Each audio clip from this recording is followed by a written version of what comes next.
Hey, how's it going everyone? I hope that you're all having an amazing day. In this video, we are going to do a full breakdown of the Ashes of Creation classes list. This list consists of 8 primary archetypes that can be augmented by 8 secondary archetypes, which turns into 64 different types of classes. Ashes of Creation is not out yet, but in this video I am going to do my best to break down what we know about each individual class type and give a brief description of what that class type is, so that we can hopefully be a little bit more informed as to what choice we will make when Ashes of Creation finally does release. I will be making more videos about Ashes of Creation that dive deeper into the class's skills, so be sure to subscribe to the channel to not miss out on that. And we are going to be moving a little bit quick in this video so that it doesn't turn out being an hour long.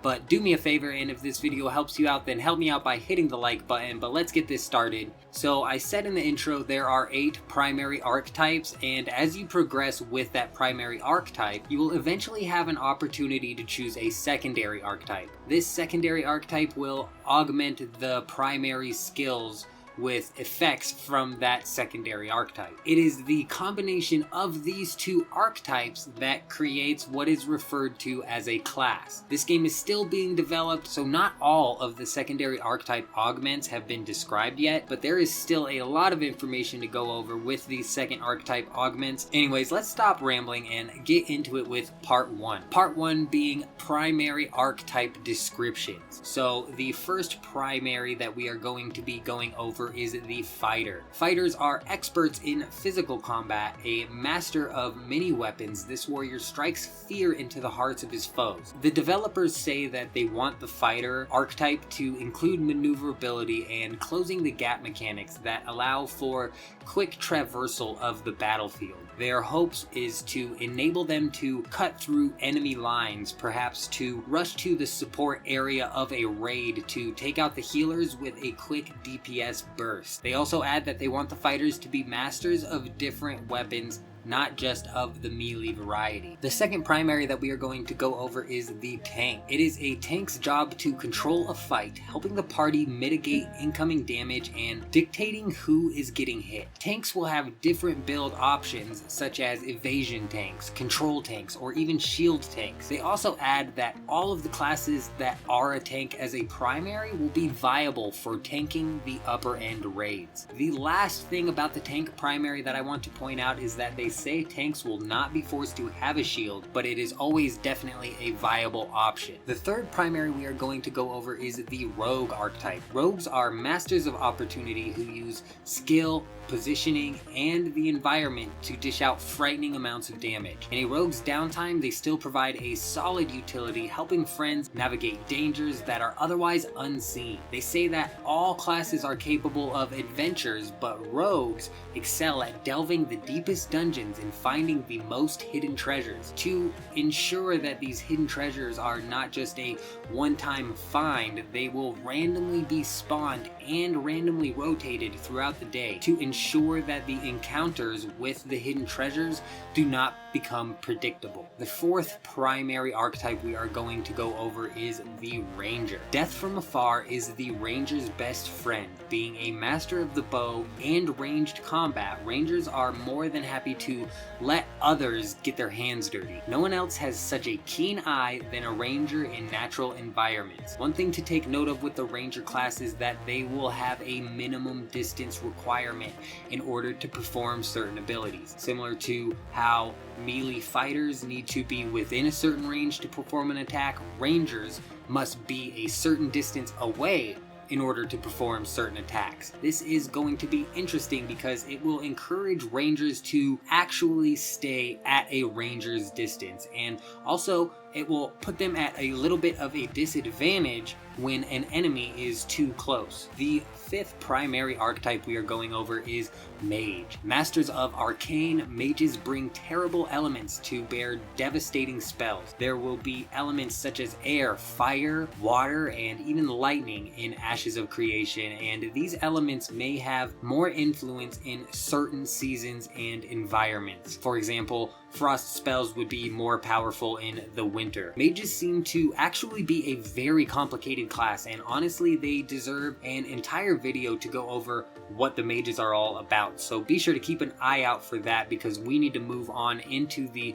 6th primary that we are going over, which is the summoner archetype. 2 hands are good, but in summoners' opinions, 4 hands are always better. Summoners can shift their roles easily to fill gaps in a group's composition. Summoners can summon up to 3 summons, and the abilities of those summons will appear on the summoner's hotbar. The 3 different summon types are tank, DPS, or support, and can be leveled through the application of skill points to that skill. Though there are only 3 roles that can be summoned, there definitely seems to be a lot of different categories and types of summons within each role, so it will be interesting to see how they work the summoner archetype. Moving on to the 7th primary archetype we are going to go over, which is the cleric. Clerics are masters over the very essence of life and can sense broken and corrupted. Clerics can protect their allies in a number of ways, and when necessary can take the life out of others. Clerics have control over life, and this may relate to some utility abilities that relate to corruption. But moving on into the 8th and final primary that we are going to go over before we dig into these secondary archetypes,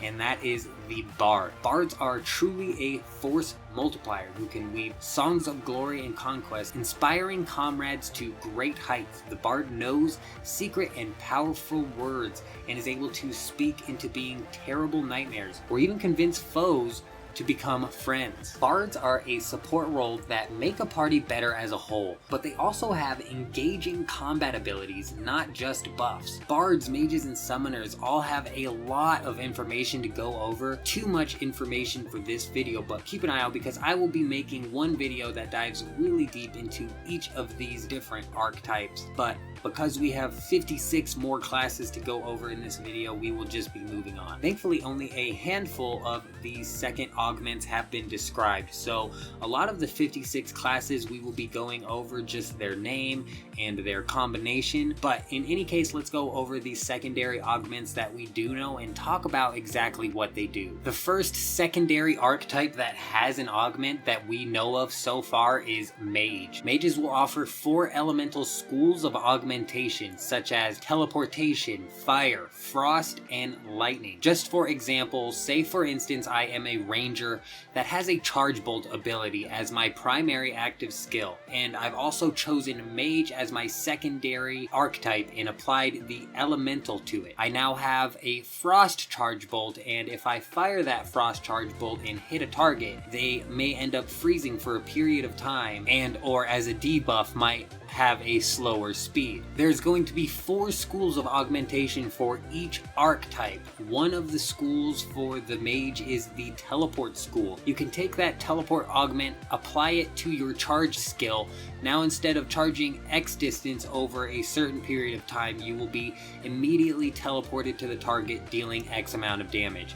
And a condition modifier, if you were to apply the elemental school to your class ability, you would then instead charge X distance, and upon reaching the target you would set the target ablaze or something if it was fire that you chose, or electrocute them if it was lightning. The second secondary archetype that has an augment that we know of so far is Summoner. Classes with a Summoner secondary may grant augmented skills that summon weapons. These summoned weapons are not able to be equipped, because the word equip only applies to items. There are currently no plans to include summoning items into a player's inventory or character slots. It may, however, be possible to change the appearance and damage type of a weapon through the use of this spell.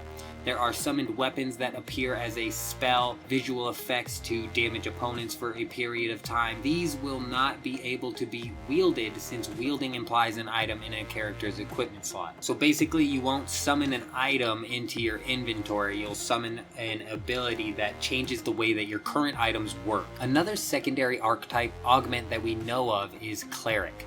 Classes with Cleric as a secondary archetype are able to choose between life or death augments. Choosing life augments will provide the ability to provide self-healing benefits as well as a limited life-giving benefits to other players. Some cleric augments applied to certain skills will indirectly provide the ability to heal others. This will not replace the need for a cleric archetype. Cleric augments will radically change the type of summons available from the summoner primary archetype.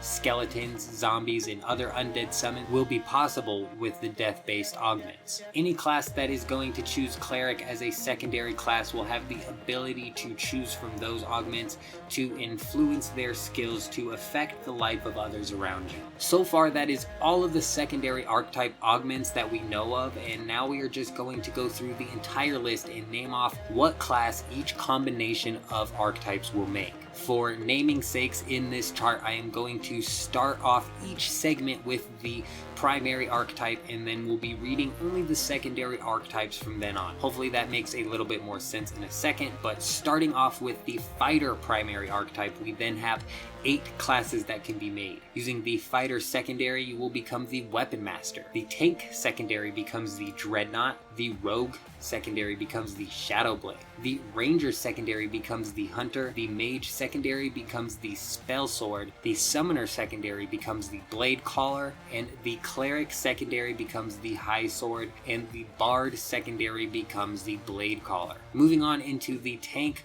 primary archetype, using the fighter secondary, you become a knight. The tank secondary becomes a guardian. The rogue secondary becomes a knight shield. The ranger secondary becomes a warden. The mage secondary becomes a spell shield. The summoner secondary becomes a keeper. The cleric secondary becomes a paladin, and the bard secondary becomes an argent. Moving on into the rogue primary archetype, using the fighter secondary, you become a duelist. The tank secondary becomes a shadow guardian. The rogue secondary becomes an assassin. The ranger secondary becomes the predator. The mage secondary becomes the night spell. The summoner secondary becomes the shadow lord. The cleric secondary becomes the cultist, and the bard secondary becomes the charlatan. Moving on into the ranger primary archetype, using the fighter secondary, you become a strider. Using the tank secondary, you become a sentinel. The rogue secondary becomes a scout. The ranger secondary becomes the hawkeye. The mage secondary becomes the scion. The summoner secondary becomes the falconer. The cleric secondary becomes the soul bow, and the bard secondary becomes the bow singer. Moving on to the mage primary archetype,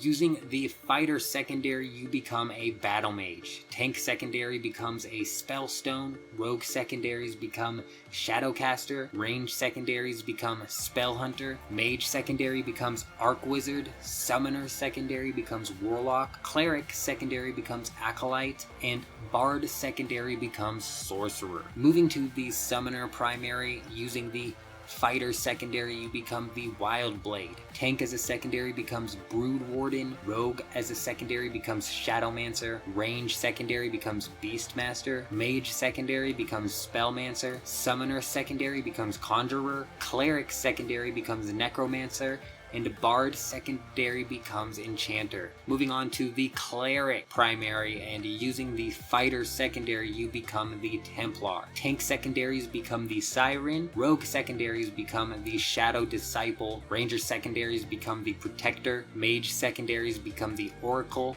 Summoner secondaries become the shaman. Cleric secondaries become the high priest, and bard secondaries become the scryer. Finally, the bard primary, using the fighter as a secondary, you will become a tellsword. Tank secondaries become a siren. Rogue secondaries become a trickster. Ranger secondaries become a song warden. Mage secondaries become a magician. Summoner secondaries become a songcaller. Cleric secondaries become a soul weaver, and bard secondaries become a minstrel. So that is a ton of information that we just went over, and overall I cannot wait to get my hands on this game. If you are still here, please let me know down in the comments by commenting "made it" or something like that. Also subscribe to the channel because I will be covering a lot of Ashes of Creation among other things, and when this game does finally come out, it just might become my main focus. That is how excited I am for Ashes of Creation, but in any case, I hope you all have an amazing day. I'm out.